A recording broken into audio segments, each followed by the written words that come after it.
Ang galing ng nagagawa ng love mo. Yung kahit alam mo naman na red flag siya, o hindi kanya tinatrato ng tama, pero mahal mo pa din. Yung kahit sobrang dami na ng mali na nagawa niya sa'yo, sobrang dami ng pain na nabigay niya sa'yo, mahal mo pa din, nag-i-stay ka pa din. Tapos biglang isang araw, wala ka nang maramdaman.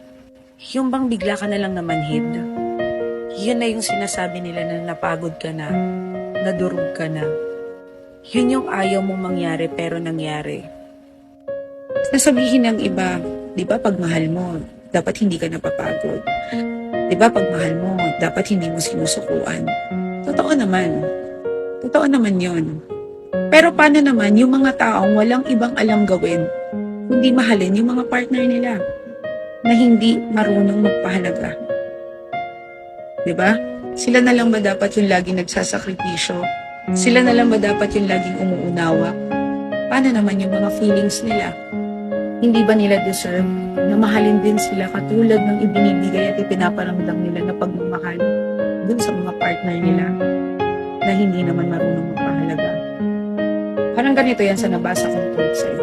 Ang sabi doon, hindi ako napagod na mahalin ka. Napagod ako sa mga ipinaparamdam mo